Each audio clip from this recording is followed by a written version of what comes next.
guys, welcome back to the channel. Welcome to War Jeepney again. This is Tags, and today we will be doing something amazing, something special, because today we will be unboxing the Adeptus Titanicus starter set. Well, at least the second starter set. So let's get on. So first let's rip off the plastic. Not there. It's quite a huge box, and well, usually, oh yeah, okay, so it opens this way. There, so what's inside? Is there something here? No. And of course, sprues. Let's put all the sprues aside.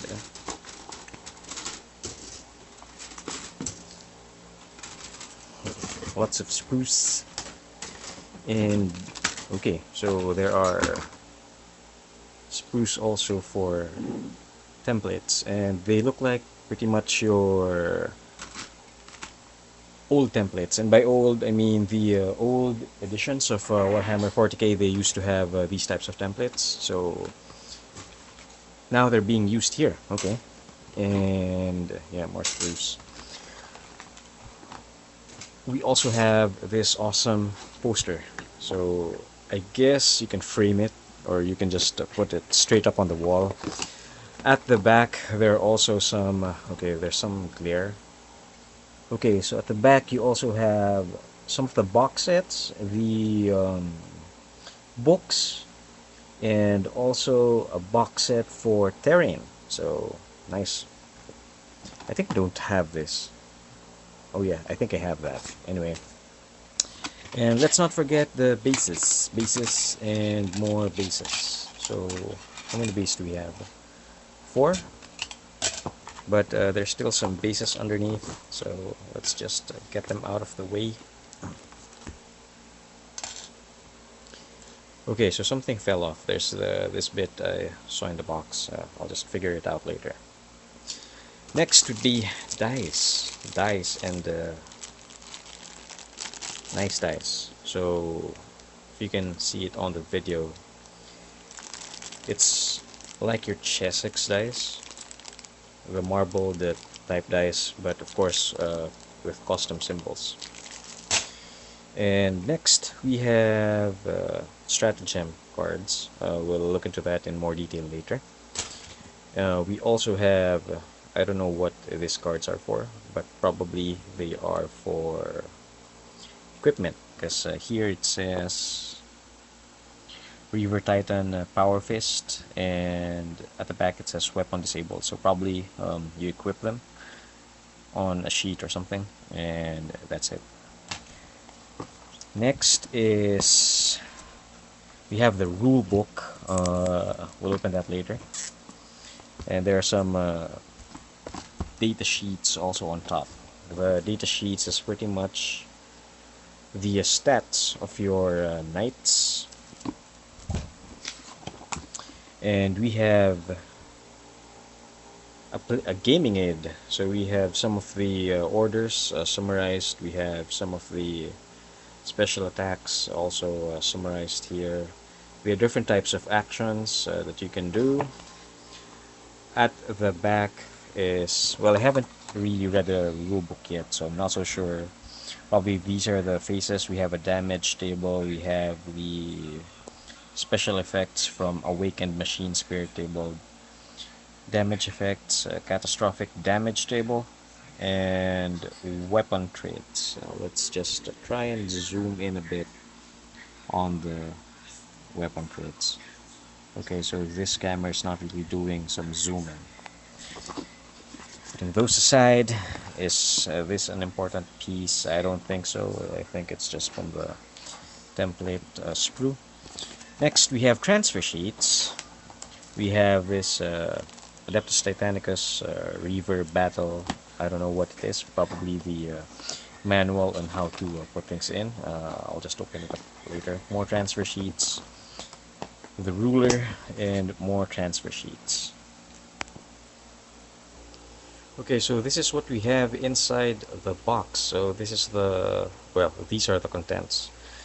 All of the things that we've just went through. And again, the poster, the bases, the sprues, the book, which we'll open later in more detail, um, the stratagem cards, the weapon cards, the dice, transfers, gaming aid, rulebook, and data sheets. And I don't know if they call it data sheets actually. I think they call it the console, and a ruler. So I did open up this one, the one that I couldn't figure out earlier, and turns out these are how to assemble manuals. So first we have the Reaver Battle Titan, and yeah, so just looking at that, there's just so many pieces to it. It's like assembling another, what do you call this? An Imperial Knight, but technically it's supposed to be larger than an Imperial Knight, so it's a miniaturized Titan, and the amount of components, just look at that. It's just so many components, just of course to give you the amount of detail or the proper level of detail a Titan should have. So we have a lot of weapon options for right or left hand. We have, I don't know what they call this, but it's a laser blaster, so we have that. And of course the finished product once you've assembled it correctly and the variants that you can have. So this one has a melee weapon and a ranged weapon. This one is, I think, two of them are just ranged weapons, and both of them have carapace weapons on top. So that's for this first instruction manual for the Reaver Battle Titan. Next we have is, again, another instruction manual for the Warhound Scout Titan. For this one, same thing. We have the assembly guide, chassis, or the legs, more or less. Weapon specifications, we have the plasma blast gun, or weapon options rather. We have Vulcan Mega Bolter, the Turbo Laser Destructor, and Inferno Gun.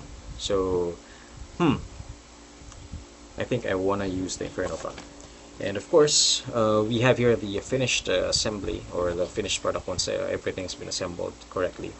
Now I wonder, with these many weapon options, if this could actually be magnetized. Looking at that connection, it's as if it's a round socket, and if these are holes, I can probably drop the magnet in, cut this one off, and that's how you would be magnetizing Mr. Warhound Scout Titan. The next one is the Imperial Cerastus Knight, the smaller knights. Well, smaller Titan? No, it's really well, it's not a Titan. It's just it's a knight. It's taller than your usual knight, but it's slimmer. And again, how to assemble the knights.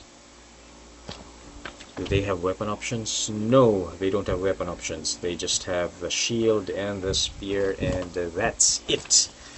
At the back, we have, again, the finished product. It's up to you how you want to post them, but that's that piece of sealed manuals that we were looking at. I thought it was like a brief schematics or technical components of what makes Titan work, but instead it was actually a manual. I thought it was lore, but good thing, at least we have something to navigate our construction of these Titans with. And next up we have what we call the data cards. Earlier are actually called command terminals. So for each type of knight, or for each type of a Titan, you will get one of these, and all of the details that you have. I don't know why my camera is not adjusting accordingly, but anyway, all of the details that you need, the special rules are already here. So this is for the Cerastus Knight banner. Behind it are the points, I guess. Yeah, the points, and how each of the different types of Cerastus would actually differ from one another in terms of pointage. So for the bigger cards, like this one, this is for a Warhound Titan. Okay. So we already have a big card for a Warhound Titan, and the Warhound is not really the bigger or the biggest type or chassis. And unlike the Cerastus Knight, we can see here that the other card or the other terminal actually have room for right and left arms, so probably the changing of the weapons, which is another important thing to remember why during assembly, that's why we need to magnetize. So I'll be looking or watching for those when I do the build, so that I know which points to magnetize. Behind or at the back of it, nothing really there except for the Titanicus symbol. But the special thing, or at least some of the differences, is for the actual Titan, because like I said, this one is just a knight, the other one is a Titan. This one, see, I don't know what this is for, but probably once we go through the rulebook, we'll be able to see what that is, or how it's used, and why it's only the Titans who have it. So the same thing for the Reaver Titan. I don't see much difference for both, except that here it says, I don't know if you can see it, but it says here Squadron. And Warhound Titans can be formed into squadrons of 2 to 3 Titans. So here, that's probably one of the main differences. The Warhounds get to group together, so they have buddies. And for the Reaver, there are no squadron rules here. So I don't think they want to group up, given that they're already big and armory, and they have a carapace weapon as opposed to the Warhound Titan just having a left-right arm. So I guess those are the main differences, really. And since we haven't read the rule book, yeah, I can't tell what it means. Now we go to the juicy part, which is the rule book.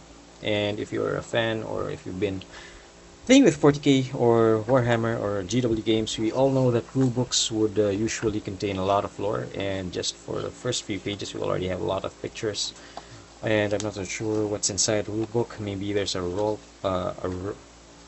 I don't know, a lore part. So contents, it says introduction, rounds and phases, Imperium. Okay, so preface, I won't be going through that much, but yeah, so like I've said, there's this lore part that says the Imperium of Mankind, and some schematics of a Reaver Titan, and some pictures here of Warlord Titans. I think Warlord Titans, yeah. A battle for... okay, there are no footnotes, but that's fine, we'll just read through it later. Okay, so here is a Warlord Titan, and yeah, just to look at the difference in terms of weapon loadout, the size, and the bulkiness, how big the feet. Oh, so their feet actually look the same. It's just the torso going up, that's pretty much the main difference. Okay, fine, so I guess the thigh is a bit thicker on the Warlord Titan, but yeah, that's expected given it's bigger and it's supposed to carry a lot more things, and it's supposed to be heavier. And lore again, so this is for the engine wars of the Age of Darkness, so that's somewhere between 30k and 40k while they're doing that Heresy Civil War. And yeah, so lots of lore. Next one would be the rules. So just after the Imperium of Mankind and some rules, I mean some lore, we immediately jump onto the Adeptus Titanicus rules. And wow, okay, so here's the view of the playing field. I won't be going through the actual rulebook, I'll just flick through the interesting pages that show. Okay, I guess this is a 4x4. So more or less you'd be able to play this on a 4x4 with just a few models. That's a good thing about this game. You don't really need to build an entire army, quote unquote, since these are just, well, not just, these are titans, and these are really, really big constructs. So when you go to battle with titans, I mean, you're not expecting like one regiment full of titans, because first of all, that's crazy. That's just too expensive to upkeep. Well, I'm not really sure how the Imperium does their finance, but I bet that's not how they go with it. I would rather see a regiment of tanks, but a regiment of titans. I think the sheer amount or the sheer number of that would cause strange things to the magnetic field of the planet, but I'm not a scientist. I'm just making that stuff up. Okay, so more rules about movement, facing, things like that.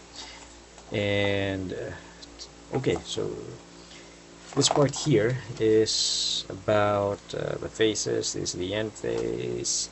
Titanic weaponry. I was expecting more pictures for how they do or what they actually carry, but there's not much here.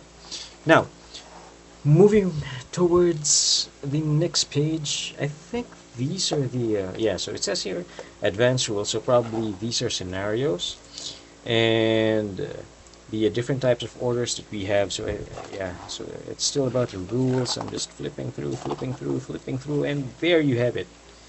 So here are the, I don't know, probably night households. Yeah, so some paint schemes of night households, and I actually like this one. It's like a sandy bone white scheme. This one is for Christmas. I'm just kidding, since it's green red. And assembling the battle group. Okay, so this is, well, aside from the basic rules, we have the advanced rules, and now the probably the army creation, which will be more about, yeah, so this is what I've been seeing and hearing in the other um, bad reps I've seen with Adeptus Titanicus. They keep on saying this maniple, maniple, maniple, maniple, maniple. And okay, so at least probably after going through this book would be having a better understanding of how the battle group formations are, or the maniples are formed. So here it says axiom battle line maniple, and probably, yeah, I'm guessing. So it says here mandatory components: one Warlord Battle Titan, one Reaver Battle Titan, and one Warhound Scout Titan. Okay, so this is just the minimum. The three over here would be the minimum to form the battle line maniple. And there is actually a piece here that says maniple trait, so I'm assuming that whenever you feel the maniple, you'd get bonuses or other rules that would be added to, well, aside from your house, aside from your Titan, aside from your allegiance, there'd be additional bonuses or rules that would be added up. And here we have the Myrmidon Battle Line Maniple, which is, I think they're mostly Warlord Battle Titans, and I don't have three of them. I just have two Warlord Battle Titans, so I don't think I'll be using that much. Plus, I think they're slow. I mean, the bigger the machines are, they usually tend to be slow. Venator Light Maniple, so all of them about maniples. And okay, so I haven't checked the sprue. We'll check that later. But here it says battlefield assets. So I'm thinking that these things would be okay. So now this looks familiar. I think this is the piece that got off from the sprue earlier when I unboxed the contents. And so we have rules for narrative play, open play, scenarios, and of course how to deploy. And I'm not really sure how big of a table you'd be needing, but so far, oh man, okay, so it says here 48, it says here 72, so probably for some of the scenarios you'd be needing a 4x6 even with such few models as compared to what we have on a normal 40k level of game. And yeah, for the most part, it's 48 by 72. So moving forward, flipping through the pages. What do we have next? Sorry about the dog. That's my dog. There was a cat on the roof. I think it was a cat. Hopefully, it was a cat. And he started barking. And next one here is, I think this is just how to paint, or a paint scheme for Legio Mortis. And Legio Mortis, if I'm not mistaken, is one of the traitor houses? Traitor groups? Yeah, I think they're called houses. One of the traitor houses. So these are paint schemes. And okay, so some rules for matched play. Different types of deployments for match play. Okay, let's see. Let's see if it's... Oh, okay. So here now, for match play, it says 48. So, yeah. So I guess for narrative play, it's a 4x6. For match play, it's a 4x4. And finally, we go to the end of the rulebook. There's only a few pages left to flip through. But these are actually the, it says here, legions of the Adeptus Titanicus. So these are rules for the different legions. Okay, so they're not houses, they're called legions. Or maybe they are called houses. Oh no, they are called legions. It's the knights that are called houses, and the different rules that go with it. So we only have a few legions here, so probably in some of the books they'd be expanding them. And yeah, so this is Gryphonicus, the warlord, battle titan of the Legio Gryphonicus, and their paint scheme. So yeah, so we have two main legions covered on this rule book with their rules. And yeah, of course, the whole surprisingly, there's not much pictures of painted models, just the ones like a demo table, and another one here that doesn't even have a lot of models. There are a few, but yeah, I was expecting to see like more pictures of painted models like this one, just to get more inspiration. But yeah, so that covers the rule book. There's some lore, there's some rules, there's some pictures, and rules about the houses and how to build your army. Now we go to the Sprues, which is, I don't know, one of the, well, one of the reasons you buy a kit is really for the models. So this is technically what you really are after. And looking at them, and the sheer amount of the Sprues here, I guess you end up with options. This one, I guess, is the Warhound Sprue, given that there is a Warhound head. And if you look at the carapace, I'm guessing this is the carapace, we have one having the symbol of the War Master, Horus, the other one having, what's that? A shield, or a more generic symbol, and some of them, yeah, more generic ones, like this, it's just a clean carapace, no insignia or heraldry. So I'm thinking that you'd be really having those pairs just to have options on how you'd be building your legion, if it's what do you call that, a heretic legion, or if it's a loyalist legion. So we have the another sprue here. I'm not really sure what this is for. Thinking of the big foot or feet here, it's probably a reaver. And this is the knight.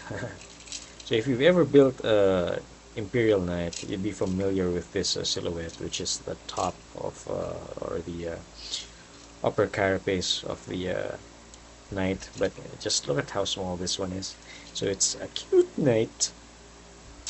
Weapons, and yeah, so similar to how your Imperial Knights are built, you're probably familiar with this type of weapon, the big chunky fist, and all other weapon types. So this is probably a weapon sprue for I bet the Reaver Titan.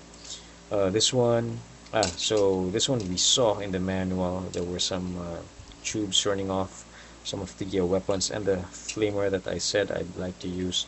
So this is probably, well, no, this is the Warhound weapon sprue. And earlier we've already seen this. If you've played Warhammer 40k before, there were these templates used for grenades and much larger weapons and flamer weapons and other weapons that are templatey. Not so sure if there were shotguns before that used this. I didn't play scouts. And same thing for this one, same thing for this one. And I'm trying to find actually the battlefield assets that we saw in the rulebook, where they are on this collection. Okay, so these are still Titan sprues. These are again still Titan sprues. Probably the, yeah. So it's the feats of the Warhound. This sprue is the main battlefield asset sprue, more or less. So these are the bases of those turrets. We even have, I don't know what this is for, but probably a token. The cogs are also tokens, and the rest are also tokens. Okay, so one of the guns from the gun batteries, and we have, I don't know if this is something that you use for field of fire where your line of sight would be drawn. I guess it is for the smaller bases, for the medium based, medium round bases probably, and the larger oval bases. But for the rest, these are just tokens, lots and lots of tokens. So, and the battery hulls, I guess, gun battery hulls, and the gun battery bases for the ground assets. So there you have it, folks. That wraps up our episode for today. And hopefully you got the information you need, whether or not you'd be wanting to have that starter set to kick off your Adeptus Titanicus gameplay or army or whatever. I'll be busy in the next few days. I'll be putting them together. I'll be painting them, following more or less the loyalist colors. I'll be choosing a particular legion and choosing some houses that support that legion. And as always, always choose the good guys. So thank you for watching. Don't forget to click like and subscribe. And that's it, guys. Bye.